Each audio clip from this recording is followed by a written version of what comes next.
చెప్తాను కదా నువ్వు డ్యూటీ వచ్చినా 3 గంటలకు వచ్చి సెకండ్ షిఫ్ట్ వచ్చినా 2ంటికి వచ్చాను 2ంటికి వచ్చినావు వాళ్ళు వెళ్ళిపోయారు అంతేనా అవును. మంచిగా తీసుకోమని ఆయన శ్యామ్ వెళ్ళిపోయినా ఇన్ఛార్జ్ శ్యామ వెళ్ళి ఆఫీస్కి వెళ్ళండి ఆయనతో కూడా మాట్లాడినా మేము సార్ 4 గంటలకు రండి సార్ అన్నాడు అదేలాగానే గేట్ తీస్తావా తీయవా గేట్ తీయండి తీయవా లోపల నుంచి నాకు పర్మిషన్ వస్తే తీస్తా ఏంటంటే ఇప్పుడు ఏంటి ఇక్కడ? నేనైతే ఇక్కడ పని చేసేటువంటి సెక్యూరిటీ సూపర్వైజర్ సెక్యూరిటీ సూపర్వైజర్ ఒట్టి సెక్యూరిటీ అనేది ఒట్టి సెక్యూరిటీ ఇప్పుడు మా సూపర్వైజర్ వచ్చి గేట్ తీయమన్నా నేను తీసేస్తాను అది నేనేంటంటే ఇక్కడ ఆపటం వరకు వెహికల్ అంతేనా మీ పేరేంటి ఇట్రా ఇట్రా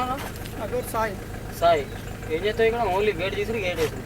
అంతేనా వెహికల్ నెంబర్ రాసుకుంటా ఏమన్నా వెహికల్ నెంబర్ ఆయన సూపర్వైజర్ రాసుకుంటారు సూపర్వైజర్ రాసుకుంటారు మామూలు గేట్ తీసి గేట్ వేసి అంటే మీడియా వాళ్ళు గేట్ తీయదు మీడియా వాళ్ళు వస్తే గేట్ తీయద్దని ఏమైనా రూల్ ఉందా నీకేమని చెప్పిలా నా బయట వెహికల్స్ ఏది వచ్చినా అరే బయట వెహికల్ వేరే బయట వెహికల్ వేరు మీడియా వాళ్ళు వస్తే తీయాలని తెలియదా నీకు అన్న నాకైతే ఇవన్నీ తెలియదు అన్న బయట వెహికల్స్ వస్తే నేనైతే తీయ అది చెప్తాను కదా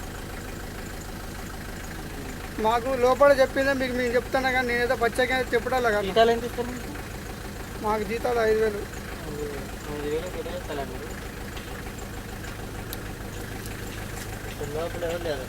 లోపల వదిలేరు అమూర్ సార్ అని సతీష్ సార్ ఇప్పుడే బయటకు వెళ్ళారు మీకు అక్కడ టర్నింగ్ కాడ ఎదురయ్యే ఉంటారు అనుకుంటున్నాను